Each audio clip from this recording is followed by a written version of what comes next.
Hello and welcome to Mathematics with Simon. I'm Simon. So today we're going to look at another of these Maths Olympiad problems. I did one of them and we're so into them that we're just going to do a bunch more. So this is number 5. Took my daughter to a party tonight and one of the guys there, Tom, had solved one of these problems. He had a whiteboard with it all written on. It was really cool.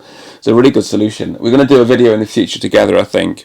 And that's what maths is all about. It's one of the things it's all about. Community, you know, people working together, making friends, it's fun. So today, if a, b and c are distinct real numbers, we're going to prove that the cube root of a minus b plus the cube root of b minus c plus the cube root of c minus a is not 0. That's what we've got to prove.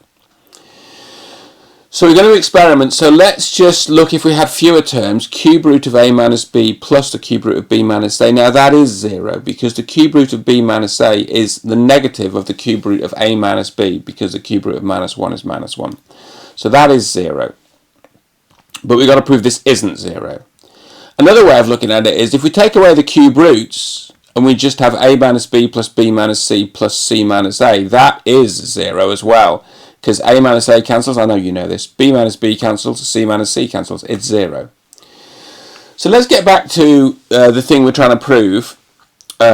So let's put in some real numbers. Let's just do some concrete experiments. So a is 24, b is 16, c is 8. What we then get, if we crunch it out, is cube root of 8 plus cube root of 8 plus cube root of minus 16 equals, well, it equals 2 plus 2 minus 2 cube root of 2. Well, this will only be 0 if the cube root of 2 were 2, which it isn't. So this is encouraging. So here we've got not equal to 0, but also I think we can see more generally why it's not 0, because the reason it's not 0 is because we've got two quantities here, 8 and 8, and then we've got 16, which is sort of the sum of the two of them.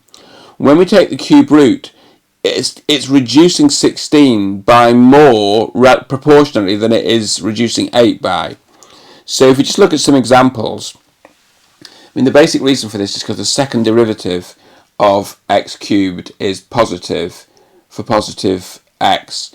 But basically, if you just look at it this way, cube root of 1000 is 10, so that falls by not 900, it actually falls by 990. Come on, let's get this right. 990. Cube root of 729 is 9, so that falls by 720. Cube root of 512 is 8, falls by 504. Cube root of 8 is 2, falls by 6. Cube root of 1 is 1, doesn't fall at all. So it's falling by more for the bigger numbers. The bigger numbers take a bigger hit. So basically 16 took a bigger hit than the 8s did. And that's why the negative bit wasn't as big as the positive bit, because it got hit harder. And it's always going to be like that. So that's why you don't get equality. That's why this is happening. But there is a proof, and it fits with the other proofs that we've given. And basically what we say is this. We know that from a previous video, which I'll put in the description, if x plus y plus z is 0, then that means x cubed plus y cubed plus z cubed equals 3xyz. We know that from a previous proof. So we're going to do reductio ad absurdum, where we're going to assume the thing we want to prove is false, and then we're going to get to a ridiculous result, and that must mean that the thing we assumed would be true. So we're going to assume that this is equal to 0, which is the opposite of what we're trying to prove. If this were equal to 0, then this is x, this is y, this is z, these things together. And then that means that x cubed plus y cubed plus z cubed is just a minus b plus b minus c plus c minus a, which is beautiful because then all these just cancel to 0. Then on the right hand side, we've got 3 times the cube root of a minus b times the cube root of b minus c times the cube root of c minus a. So that would mean that 0 equals 3 times this lot. But for this to be true, one of these terms would have to be 0. Because if a bunch of things multiply together as 0, one of them must be 0. And none of these can be 0 because we assumed in the beginning that a, b and c were all distinct numbers. None of them were equal to each other. So none of these can be 0. So the result is absurd.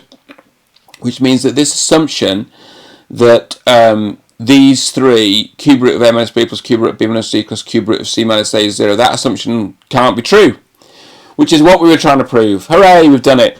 So I hope you like this. Please hit the like button. You're very welcome to subscribe and hit the notification bell. I'd love to hear your ideas as always, and I hope you enjoy your mathematics as always.